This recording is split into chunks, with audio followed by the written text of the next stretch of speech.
The following podcast is a W2M Network partnership production. Visit W2Mnet.com for all of our other great podcasts, plus news, reviews, articles, and opinions from the worlds of wrestling, video games, football, and entertainment. Hey guys, welcome to another awesome video of the Foxy and Squid show. I almost said Let's Play, but technically this is a Let's Play. My name is Saki, the Foxy herself, and joining to me today is my friend Squiddy. Say hi, Squid. Little pro tip to everybody. Women can twerk in the nude and get away with it. Men can't. Especially when uncomfortable bumps crop up. Anyways, excuse me. It's a long story. Jesus Christ, Eric. Alright, I tell you, I get into shenanigans. It's not entirely my fault. Sometimes you should mimic certain touchdown dances while you're naked. That's just how it goes. Alright, so for those of you listening to the audio broadcast as we are recording this live, you guys won't be able to hear the in-game audio itself. However, for those of you actually watching the video later on, it's going to sound a little weird. I don't know why I can't lower the volume in this game. And, you know, I guess it is what it is. But you're probably also wondering, what game is Saki playing? What cruel torture is she going through for herself, for you guys? My friends, I am playing Five Nights at Freddy's Sister Location. I know, Saki won't be able to last, but you're wrong, because I shall be able to last. I've actually already got into night 2. The video is already posted up. It was posted up Saturday night, head of the game, alright? And we are heading to night 3, and it's going to be some fun time bullshit. I'm waiting for you, Eric. Bring it on. Bring it on. Tell me what it is. Tell me what you're gonna say. Is it safe? It's not fucking safe. Dum diddy dum dum. No, I not do that. You said to bring it on. It's just it's the subtle little trolls in life that really makes it worth it. Anyway, so those of you guys who are familiar with the math series. It's short for Nights at Freddy's. This game, its entire series, changed literally I want to say the horror genre itself, right? And this says a lot because if you think about it, you guys can actually read an article. Hopefully later on this week I'll have it published and whatnot because I'm not in the process of writing it. But the FNAF series has changed the horror genre for one of the better ways. For example, you have Silent Hill, and Silent Hill was focused on the false sense of security, and there's some nice little awesome bongos playing. I'm feeling like Shakes and Art. So, Silent Hill was the false sense of security. Amnesia: The Dark Descent, which came out for PC, it's an indie game, but that changed the entire horror concept because you were helpless. You were only allowed to sneak, to hide, and not to fight. And then you have, of course, the Resident Evil horror games, which are more of fighting, survival, doing everything you can to survive and kill the monster or any enemy that is coming at you. Five Nights at Freddy wasn't like that. Five Nights at Freddy took you in a limited space, limited movement, only your head, and you were only able to go ahead, use a camera, and use a power supply. And as the nights went on longer, that power supply would be less durable and would allow you to solely be focused on luck.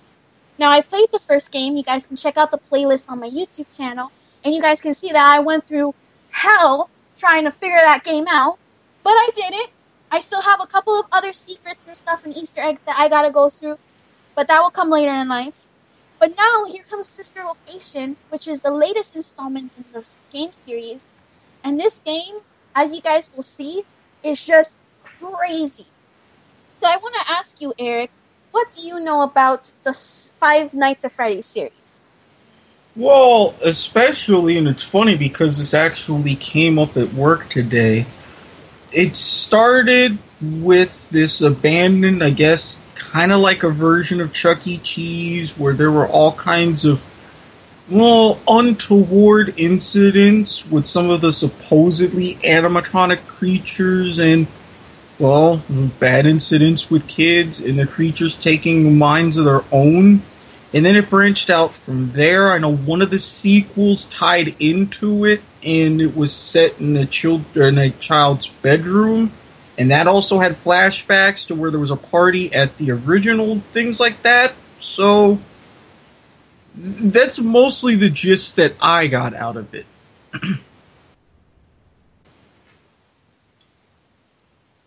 Okay, so we just found out that Foxy, who's actually my companion, my spirit animal, is actually a girl. But I think though that Foxy started out as a guy because he was a pirate, and then they switched to as Funtime Foxy, what became as the girl. So with that being said, says a lot. Anyways, so we just came into the game. We're going in. We actually made it through Ballora. We made it through Ballora. Actually, before I continue on, to actually tell you guys more or less what we mean. So the first person that we go against is I find out actually as I'm researching the game, is Baby's baby arenas or something like that, baby means or something like that, and they're like the little babies that go with her on stage. And so what's interesting is that number one, she's supposedly helping us, and number two, we met with a kind of weird concept of a mini game, but it was the first introduction of a mini game. Now the second person that we go up against is Ballora, and what's so cool about Ballora's form of killing is that she can't see. She's like a T-Rex. Honestly, that's the perfect example. And you have to solely rely on your audio to actually get through that part. And the thing is that concept came from Five Nights at Freddy's 4, which was no longer with a camera, but you had to rely on audio, footsteps, making sure that the animatronics were not coming near your door, that they passed through your door. Because if you had opened the door while they were passing, they would have killed you.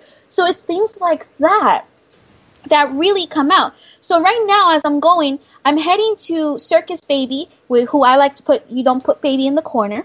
I'm heading to her auditorium, and I'm trying to figure out a little bit because my module, the person that is telling me what to do, which is another big difference in this game than the series itself, I am trying to see why he doesn't want me back in Circus Baby's form of stage and whatnot. So I'm gonna hide under the desk. I'm gonna put this. I'm gonna grab here, and this is where I'm gonna need your help, Eric, my number man. Okay. And we're gonna listen to Wonderful Baby. I'll tell you guys as it goes. So she just said that she was on stage. Mm-hmm. All right, let's see.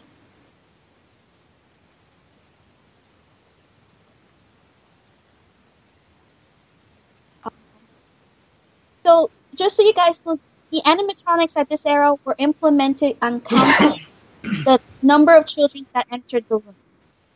So just so you guys know. I also like the voice character of her too. Okay, here. Okay. Okay. 3, 4.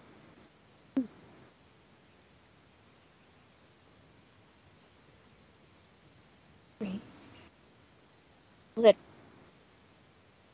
take cake. 2, 3. Section.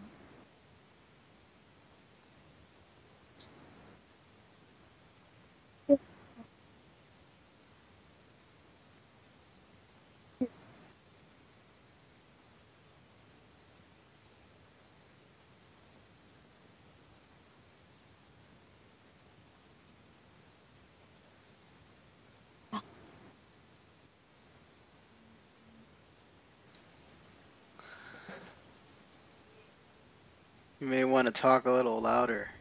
Can't hear. Yeah, I'm I'm actually whispering it because I'm trying to grab the numbers.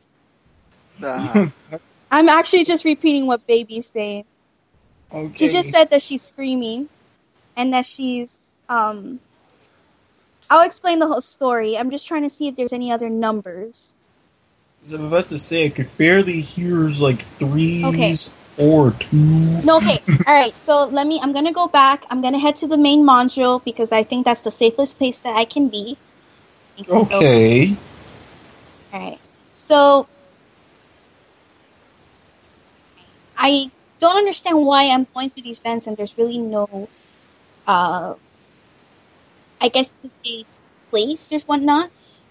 But all right. So pretty much what happened with Circus Baby was that she went to a birthday party. There was a little girl. And the thing is about these games is that the animatronics are implemented with security measures so that they can prevent sexual predators and even murderers from entering and murdering the children. Now, the thing about this, though, is, I know it sounds ridiculous, but the thing about this is that Circus Baby goes one day to do a party. And she was counting the children, which I'll tell you the sequence of numbers. Now, the problem with that is that as she is watching, there's only one girl that comes into the room. She's the only girl in the room. Circus Baby makes ice cream within herself, and she's like offering it to the little girl. But the little girl goes ahead and takes the ice cream, but Circus Baby kills her. For what reason, I do not know. It could have been a malfunction. It could have been anything.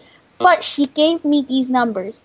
So it's 2, 3, 2, 3, 4, 2, 0, 2, 3, 2, 3, 5, 4, 4, 3, 2, 1. Now, I know that's a lot of numbers, Eric, but there's keypads in every room.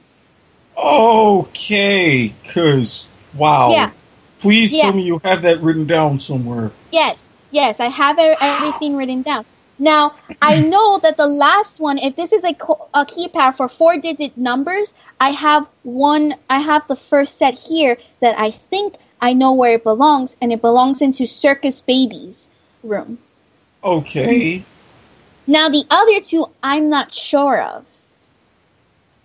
And I know that there is one other room that actually has a code, but I know that code already because that was for the fight of 87, which is from the 4th math game, but that's a secret in itself. So this one involves the major rooms. Now, I don't know where I could put them.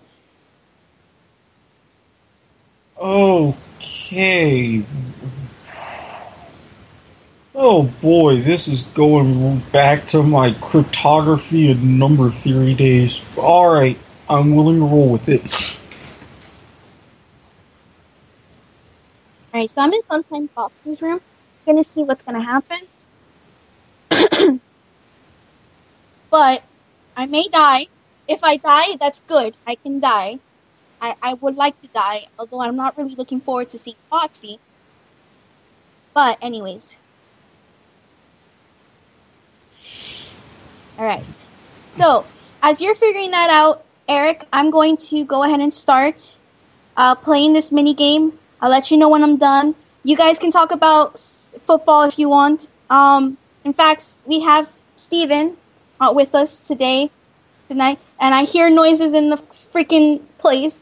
But we have Stephen to help out with the discussion of football as I figure this out. That's me. Okay, so Eric, the Miami Hurricanes and Florida State Seminoles have very heated rivalry. We all know that. We all worked for the same thing before, and we were all very upset when the Seminoles beat the Canes last year. See, she was so scared, but that block kick that cost the Canes the game. She had screamed about it. Well, I would have been screaming about that terrible targeting call that really cost us as well. I mean, I get the spirit of what the NCAA is trying to do, but honestly, letter of the law versus spirit of the law. They went ahead, they even reviewed it, but it still stood. I mean, that was crap. And of all times to not only miss an extra point, but have it blocked, you have any idea how much that the Seminoles fans can now have bragging rights, despite the fact of wide right 1, wide right 2, wide right 3, and wide left? Now they have the block. It's just, ugh. Thankfully, though, in a bit of a bright spot, we did not fall too far in the AP rankings. Miami was top 10. They fell to 16th, which I personally am okay with. But, first of all, I'm not a big Miami guy up until last year, as far as the Canes go. How in God's name do you miss a field goal 3 times? 3! How do you do that? That's baffling. Oh, trust me. In this game, it almost always comes down to a kick. Miami has a lot of 1-point wins in its history. This is the first ever Florida State 1-point win. So, if you're banking on it just by laws of averages, something had to give. As much as I don't want to say anything about this year, because with Hurricanes coaching history, I had to put myself on a 1-year probation before giving any sort of opinion whatsoever, it's hard for me to still not be optimistic. And especially with some of the tweets that came out from 1 or 2 of the players after the game saying about next year, I'm getting pretty amped up, and I'm preliminarily liking where this is going. Although I must have to take some of the responsibility because they released the old school look for the Legacy of the U uniforms, and I might or might not have... Yeah, that's exactly what I did with the wallpapers. Oh, it's ready! So I assume you're poor Miami. But there's at least one football team in South Florida that fans can hang their hat on, at least for this season. There is? Yeah, because, have you seen the Dolphins at all? I know we talk about this on the Football 5, but really? I mean, really. Really. Well, what do you mean by hang your hat on them? Well, there's some excitement. You know they're going to win games. You know they're not a dumpster fire. A team that you're actually proud to root for. That's hanging your hat on them. What team is that? The Jaguars suck. Well, the Hurricanes, obviously. I mean, come on. I didn't think you were going to refer to them because of their loss last week against Florida State. Well, but still, even though as crushing as that is, you can't argue against 4-1, 1-1 in conference, 16th ranked in the AP. With what Diaz is doing with this defense, Mark Richt working with Brad Kyle on the offense, taking over, doing a lot more with more explosive plays. I mean, this is setting up something. I'm not going to use a commonly used phrase when it comes to the University of Miami, but if this continues, this is setting up use of that phrase. Where's Freddy's right eye? I'm trying to do this. I don't know why. It's not working.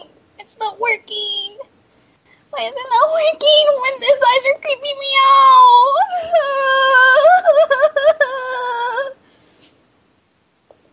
My question would be not why isn't it working? What does the missing eye have to do with it? Because I'm trying to open his faceplate, and I don't know where exactly is his eye. I gotta look this up. Please don't jump scare me while I'm looking shit up. Okay, well, first of all, I'm going to preliminary say that sounds like a bad idea and an easy setup, but, yeah. And speaking of setups, kind of switching over, I was looking through Twitter as we record on our other show, Kershaw imploded in the 7th inning again, but somehow the Dodgers come back and force Game 5. How? It's two great teams. I don't care much about baseball, but the Nationals and the Dodgers, two great teams. I mean, the Dodgers have Yasiel Puig, Clint Kershaw, other guys. I don't know the Dodgers like that. Well, the thing is, though, especially with Clayton Kershaw, as a dominant pitcher he is in the regular season, something about October just takes away his mojo. And he was doing just fine, but he had a terrible 7th inning in which he was finally pulled after giving up 5 earned runs. And did I also read right that of all players, Chase Utley, who mostly comes in for his defense, he had the RBI single in the 8th? I mean, I'm feeling a bit bad for Washington, even though this is a Dusty Baker team we're talking about here. Why is it not working? Why can't I open his faceplate? Why are you not working? This is creating such false sense of security. Yeah, I saw a stat after we recorded the Football 5 tonight. The Dusty Baker has the Major League record for most consecutive losses when trying to clinch a series in the postseason. Mm-hmm. I didn't know that. I know he was with the Cincinnati Reds. I didn't know they made the playoffs. Cincinnati Reds made the playoffs. Chicago Cubs, where I don't think he made the playoffs. And he also got the San Francisco Giants to the World Series back in 2002. He had a 3-1 lead there and blew it. 3-1 lead. Blew it. Yeah, you know all about that, don't you, Stephen? Damn it! Oh, man. I can't. No. I had to. It especially... Yeah, I had to. Oh, jeez. And think of it now with this. I don't know what it is with teams in North and Central Florida, but where you have players or coaches get involved with them, they have great success, and then they go on and do better. Like, for example, Joe Madden. He took the Rays, which were terrible, very low budget, stadium in the middle of nowhere, couldn't pack them, just god-awful, takes them to the World Series and perennial AL East contenders. They couldn't get the contract issue straightened out, so he goes over to Chicago with a wonderful GM in Theo Epstein, who helped create the team to break the Red Sox curse. Now, he's got them over 100 wins, back in the playoffs, and last I checked, a one-thing lead trying to get this series? Man. Yeah, well, right now it's 1-1, end of 3. Okay, so still time. I still got faith in them because I root for them, and the fact that they're finally bringing Billy Goats back into the picture, I think they're due to break the curse of their own. Yeah, this is the... No, go ahead. No, go ahead, because I got another little tidbit. Breaking news, but you first. Oh, breaking news. Okay, well, I was just going to say that I cannot pick a winner in the series. It's an even year, so obviously I want the Giants to win the World Series, but the Cubs are trying to break the curse of the GOAT. Mm-hmm. So, I mean, I don't know who to pick in this series. So much difficulty. Well, this was another one, considering the fact that Bruce Bochy has turned the Giants into a bunch of cockroaches. And what I mean by that, just like Dusty Baker has the record for losses in games where he can clinch a series, Bruce Bochy is undefeated in elimination games. I don't know. Where's Bonbon? Where's Bonbon? Where's Bonbon? Where's Bonbon? Where's Bonbon? Where's Bonbon? Oh. I'm turning this into a ringtone. I don't care what happens. Where's Bonbon? Seriously, this needs to go on loop somewhere. Put that on Vine. Oh, man. Well, while Saki's yelling about Bonbon, I want to bring Sean on. We have to talk about what just happened on SmackDown Live. This is the funniest thing I've ever seen on wrestling. So Dean Ambrose comes in. He takes the ref shirt, and the ref's like, I'm out of here. And then AJ Styles and some other guy, I don't know his name, said they're going to go at it. He's like a glorified jobber that they're just bringing in because it's funny. And then, God, Dean Ambrose is the worst ref ever. He starts pinning. He starts doing the 1, 2, 3 thing. He like AJ Styles about to pin him, and he just stops at 2 out of nowhere. I was like, "What is he doing? What is going on?" He's like, "Are you kidding me?" And then he takes Dean Ambrose takes AJ Styles. He just shrugs and pedigrees him. I was like, "What?" That was the funniest thing I've ever seen in wrestling, and I've been watching wrestling for about 8 years now. No, I know I have to press his button. I know this. He doesn't want to... Remember, no means no when it comes to pressing buttons. I can press whoever's buttons I want. Buttons are no match for me. It's Bonbon's buttons that bug. Oh my god. But anyway, and Sean, I'm also glad you're here because there's a little tidbit of breaking news. So the state of Nevada just passed $750 million in funding for Vegas for a stadium with 2/3 of the vote. That's interesting because, as I've said before, the Las Vegas Raiders has a very nice tinge to it. And also, if they're building a stadium that fancy, this could lure other high-profile events away from Sam Boyd, which, personally, for logistical reasons, I may not mind. But... Stephen, what do you think about that? I think it would be good for an NFL team in Vegas, no doubt, because Vegas obviously attracts a lot of people. Mm-hmm. So having an NFL team there will attract even more people.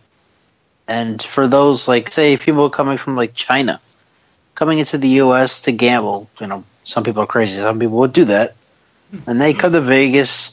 And they say, hey, look, football. We have that in China now. I want to see what this is all about. Mm-hmm. So just the international audience will grow for the NFL. It's great. It's great for football. Yeah, it'll help make football something in Las Vegas because Las Vegas is not a football city. Mm-hmm. So, it's going to be interesting to see how many people actually come out for these games. How much? I mean, we know the Raiders fans travel well. So, will this be a destination for both parties as far as the fans go? Because it's in Vegas. You have an excuse to go to Vegas. I mean, who doesn't want that? Obviously, right? There's those negatives, but I don't think we're going to have the big issue I think that Roger Goodell is worried about or any other people are worried about with the negative side. I think... No pun intended, but Gary Bettman broke the ice with having the NHL team setting them up in Vegas. So I think between that and things like FanDuel and DraftKings, I think major sports are starting to come around, and this will be a thing. But the one thing I want to advise, if they're building this stadium, build it big enough for rugby. I say that because Las Vegas draws huge crowds for when the Sevens rugby tournament comes to Vegas every year. But players from other countries coming in internationally have kind of complained that because they're currently using Sam Boyd, which is designed for more American football, the rugby pitch is a lot narrower.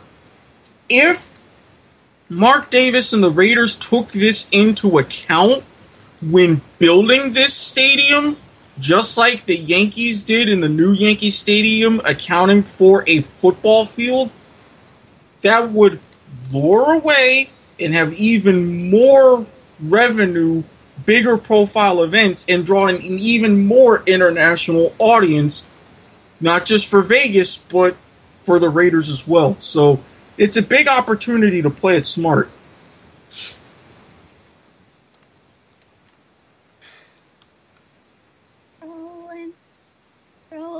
For those NHL fans out there, the Vegas team will announce their name November 18th. They don't begin playing until next season, 2017-2018. Just in case you didn't know, and you're an NHL fan. I hope they pick something good, because they really have one shot at this.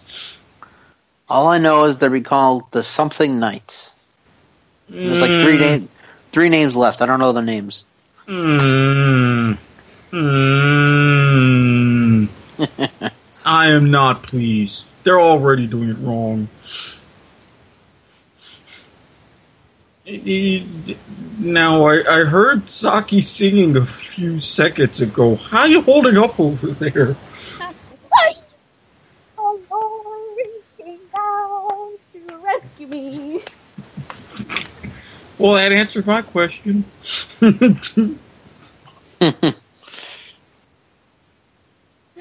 doing a cupcake mini game to relieve the stress.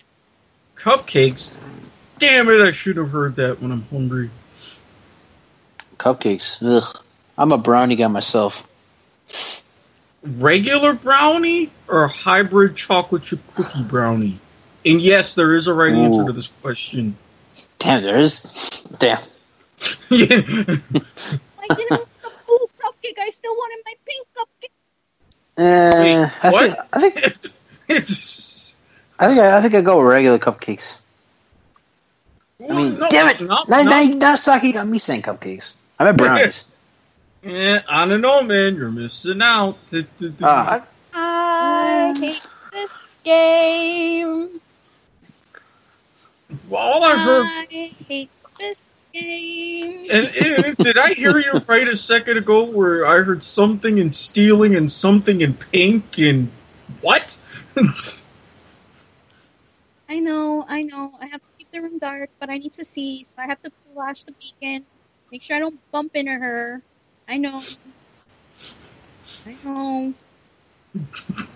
I did this once. This is all blue bonbons. You know what would be awesome is y'all having to try to have this political discussion while she's playing this game. Oh yeah. That is not fair. I don't know. All right. So I'm gonna go ahead. I'm gonna explain what the hell happened today. So I decide to, because today is Hillary and Bill Clinton's 41st wedding anniversary. Yes. 40. They can kiss my butt, is what they can. Yeah. They were there, Gary Johnson. And I was like, congratulations, Bill. You were a lucky man because you're gonna be the first man. No, he's not. And Saki over here gave me like 300 dots, and I was like, yes. I actually 84. You counted. Congratulations. And I think there was like 5 or 6 commas in there too. It's not that I counted. It was what the limited character supply gave me. Oh, jeez. Anyway, and I was like, yes. And she's like, should I go off now or later? And I was like, you know what? Go off later. I'll come on your show. You can go off me later. Unfortunately, she decided to go off on me on Twitter anyway. Yeah, that's been a bit of a running theme. I've had to look at about 2 or 3 threads that she's gotten into. Oh, some of them, I've seen them. Yeah, some of them have ended well. Some of them might have caused an issue with tentacles. Some of them not so well. But that's a semi-different story. I will have to say, first of all, have either of you seen any of the latest polls after the second debate?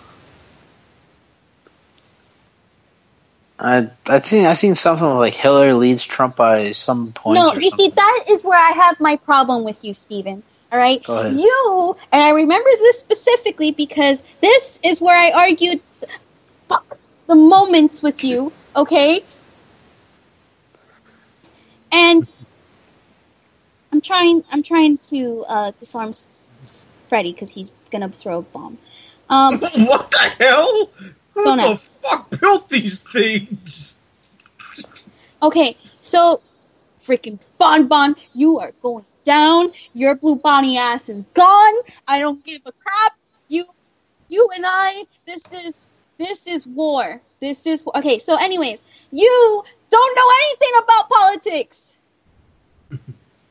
You don't know anything about politics. All right, and for you to support. I'm very angry that you wanted to wish them an anniversary. That in fact there's just so much to say about that, and my mind is running wild because I'm trying to find Bonnie because he and I are not happy. But you don't know anything about politics. Your opinion is not mattering to me. But why? If it doesn't matter, the only thing I got out of that was you're mad at me because I was generous to Mr. Bill Clinton. Yeah, and if his opinion doesn't matter, why did you take the initiative and go off on Twitter? Because then you add Eric into it. This is the issue. This is I am trying to find you, Bonnie, and I swear to God, if you have to make me go through Foxy one more time, we're gonna have issues, more issues than when we had it the first time. Oh, goodness. Yeah, and the fact that between the mention of cupcakes and Blue Bunny ice cream, I don't have anything sweet in my fridge. God damn it. Okay, the thing is, Stephen, that you know nothing of politics, right? Yet you are willing to defend her. And the thing is, I know I have to press the black button on their Bonnie's bow tie. All right? You don't need to repeat it. I know. Sean, thank you. That's all I'm going to say. Okay, the thing is that we are entrusting America to my generation, and Stephen is included in my generation. Okay? I'm technically included, too. And technically you are. All of us are. See? I'm throwing the mute. I threw the mute down. Fuck. I raged. Okay. Okay. Wait, hang on, because I'm raging. Wait. Wait. I'm raging. I'm legit raging, because this is bullshit. Okay, well, you know, you can pause, say your thought, and then keep playing. I can't pause Five Nights at Freddy's unless I'm dead. Okay. We are entrusting this country to my generation, and everybody that is on this show is included into my generation. And Stephen does not know anything about politics, yet he is very happily going to commemorate Bill Clinton's anniversary. And I find it that it's wrong of him to do that. And if he's going to vote, I give up on country. Okay. What does him have? What does him? I give up on country. What does him saying? Hold on, what's wrong with Bill Clinton? Hold on. What's one thing? Sean. But first, what's saying happy anniversary to them have anything to do with him voting? First of all, okay. Bill Clinton and Hillary Clinton are only there for the show. They're only together for the show. All right? They're hypocrites, and they're only there for the show. All right? Number two. So the fact that Steven says that he's going to be first man is what bothers me, because either he's going to vote for Hillary Clinton, and I pray to God you're not, because if you are... Wait, so Trump is a better alternative? You're like, hell he is. And this is what I have been saying to her for That's like saying... long. That's like... All right. Wait. Hear me out. I'm actually going to use Josh Ilori's exact words. I'm not going to even mention anything of Bill Clinton's assaults, of Bill Clinton's rapes, of the hundreds of people that are found dead because of Hillary Clinton. I'm not going to even get into that. God. Wow. Are we really going back to that again? I'm not. And this is where I said, stop living in the world of the Lion King. No, it's in the past. Why are we still bringing it up? For the love of God. This is where I will use Josh Ilori's words. If she failed her job as Secretary of State, and even he said it, that she was not good at her job, all right? That meant that she was not good at her job, then she is, in my opinion, not qualified to be president. Because I'm going to tell you something. Secretary of State, and again, this is by the Constitution. Read it, love it, read it, all right? The President of the United States has a specific amount of duties that are limited. As Secretary of State, literally that position has more power than the President of the United States. And if she failed that job, what makes you think she's qualified to be President of the United States? Well, first of all, what makes you think Trump is qualified to be president? No. This is the thing. Let me answer you. Wait, Stephen. Let me answer that question to you. I'm not saying he's qualified for being president. Everybody has their opinions. But I am saying that it has to be anyone but her. Anyone but her. So you're also... Okay, so you're also even... So you're not going to chastise me for voting for Rocky De La Puente, and at the same time... And at the same time, I know your feelings about Gary Johnson, who has issues with naming a world leader, who had a couple of very important brain farts on the air, and by the way, his own running mate, Bill Weld, is starting to distance himself from Gary Johnson. That's been the scuttlebutt going on for the past 2-3 weeks. On the contrary to what people believe, all right? I know I've mentioned that I'm going to vote for the Libertarians.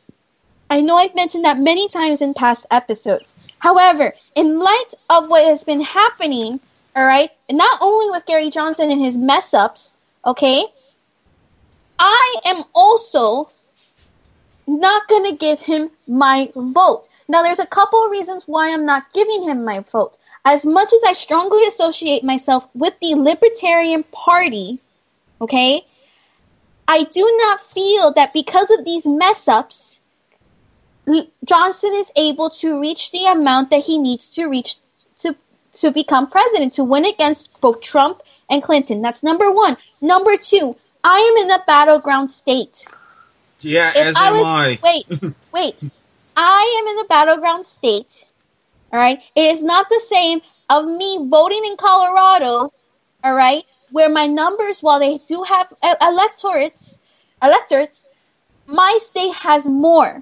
So I'm not going to give my vote to, number one, the person who I've lost faith in within my own party, all right? I'm going to try to give it to someone who I think is probably the next best choice. Hillary Clinton is not the next best choice. Who I think is the next best choice, I cannot say for certain. But I know for a fact it's not her. Okay? And again, if you... this is not bringing in anything of her past history. Because let's be honest about something, Eric and Stephen.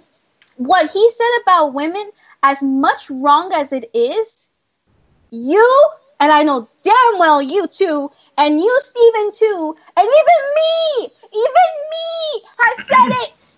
Even me has said it. So that's one thing. But the issue of sexualizing women, all right, should have come up 11 years ago. Not now, because... Wait. No.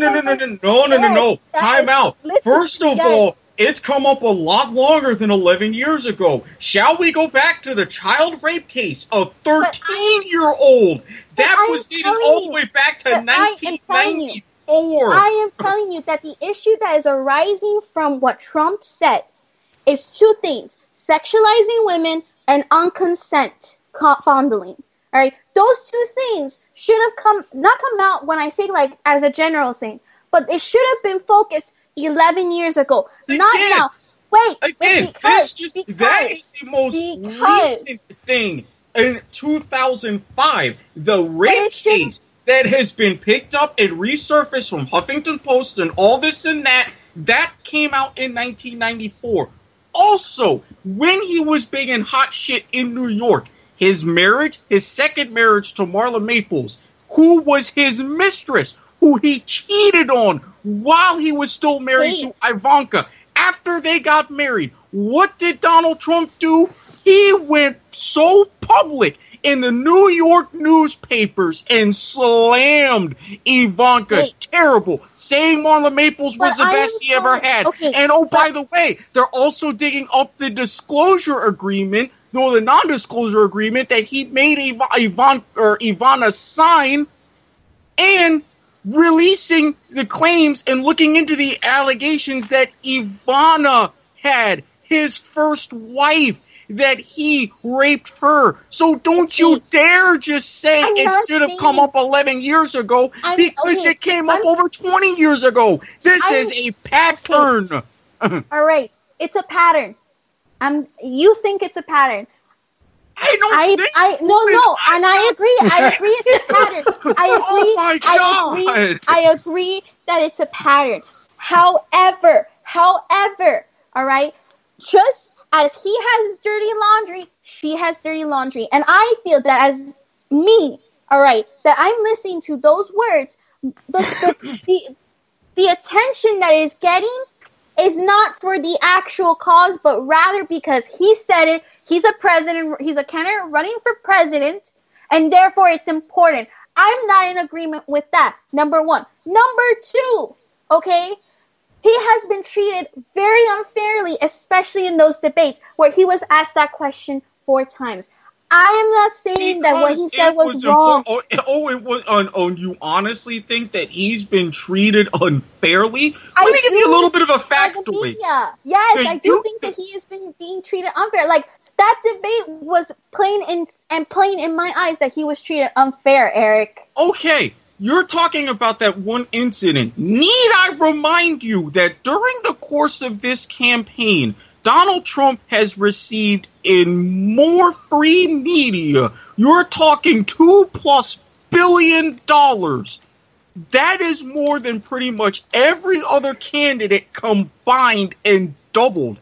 You talk about being treated unfairly, you turn on to CNN, to MSNBC, pretty much to every single network, and they have been kissing his ass because it's so good for ratings. The president of CBS himself, Leslie Moonves, said he is terrible for this country, but he is damn good for us. You want to talk about someone being treated unfairly? Come at me.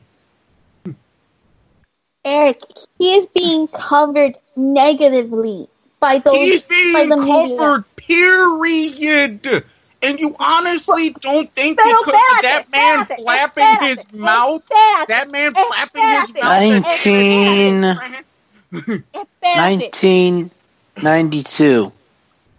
Palace Hotel. Right now. Plaza Hotel. Not the Palace Hotel. Plaza Hotel, New York. Donald Trump lets 11-year-old Macaulay Culkin walk through a hotel by himself. What does that lead to? 2 burglars that want him dead, and eventually heroin. Is that who we want for president? No. A man that leaves 2 burglars that want a 11-year-old boy dead, and eventually to heroin? Yes, and by the way, yes, I am not the biggest Hillary Clinton fan because of her career in politics. Number one, what John Oliver said it perfectly. If you treat each scandal like a raisin, Hillary's fills of 1, maybe 2 oatmeal raisin cookies. You eat them. You may not tolerate the raisins. If you do, that makes them delicious. You treat every scandal from Donald Trump and you have to open up the ceiling and let the raisins rain down upon you as you can practically bathe in them.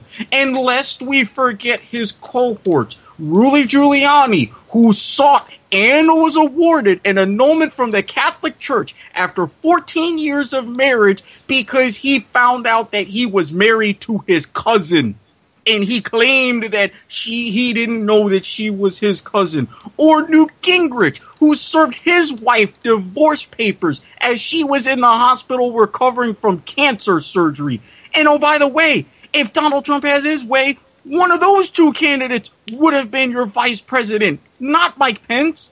So you honestly think... unless we forget Mike Pence's record in backwards-ass Oklahoma as governor, one of the most rampant anti-LGBT states in the country. You think that these are alternatives? I get that you're anti-Hillary, that's fine. But for the love of God, I'm not electing someone who wants to have another reality show, who wants to turn the Oval Office into a boardroom, and who says he likes war. This is the United States of America, not fucking Chechnya. Damn. Eric just went the fuck off.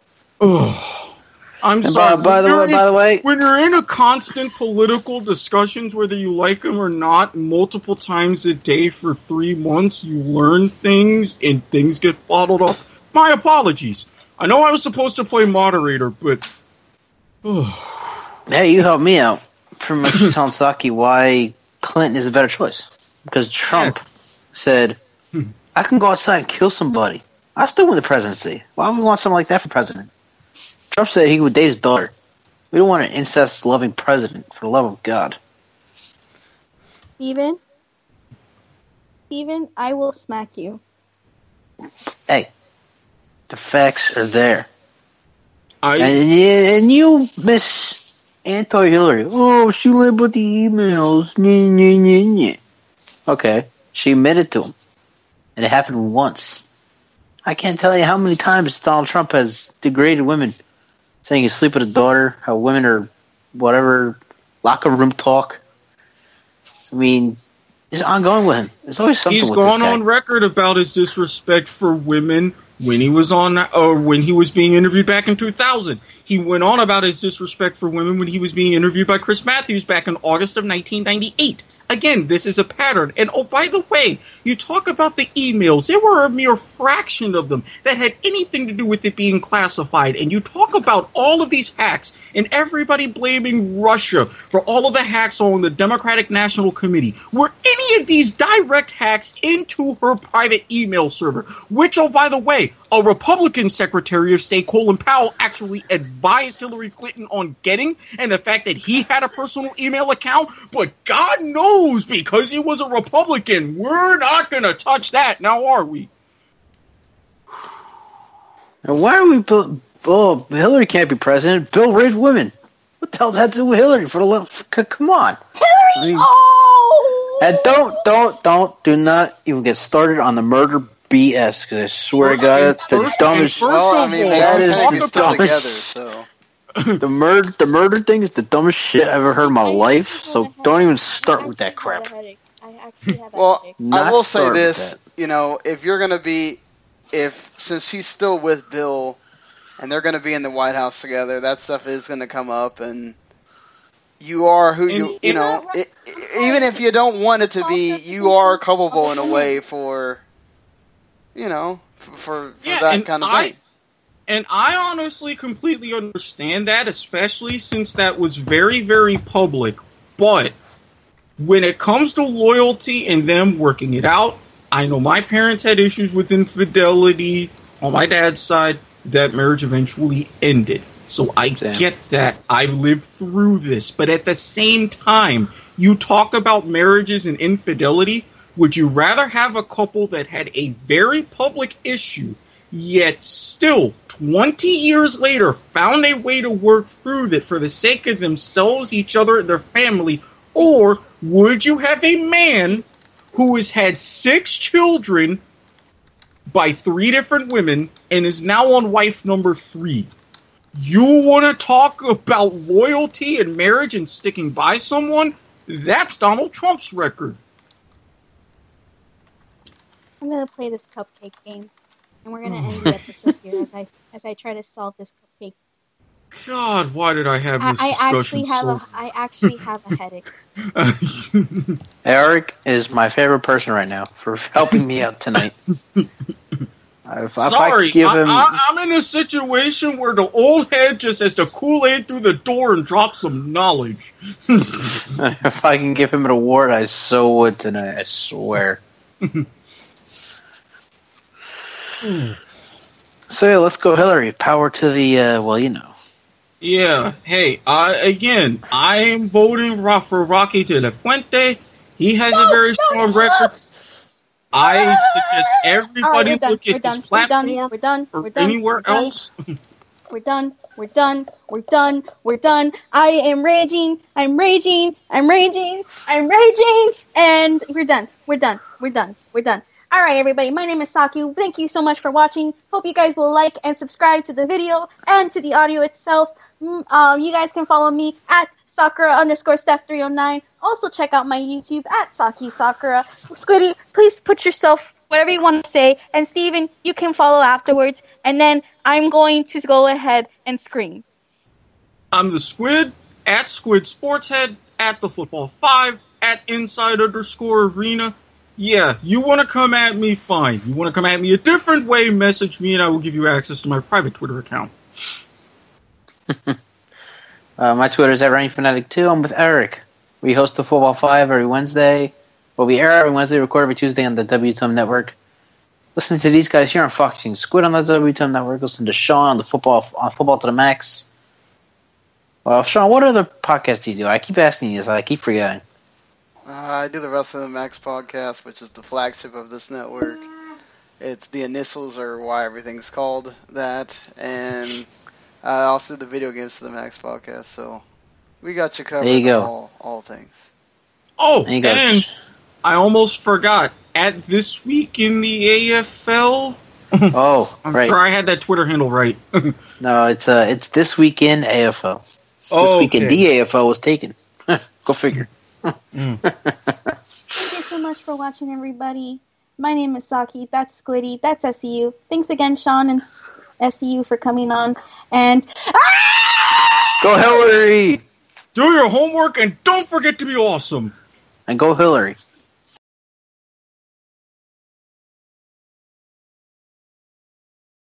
The following podcast is a W2M Network partnership production. Visit W2Mnet.com for all of our other great podcasts, plus news, reviews, articles, and opinions from the worlds of wrestling, video games, football, and entertainment.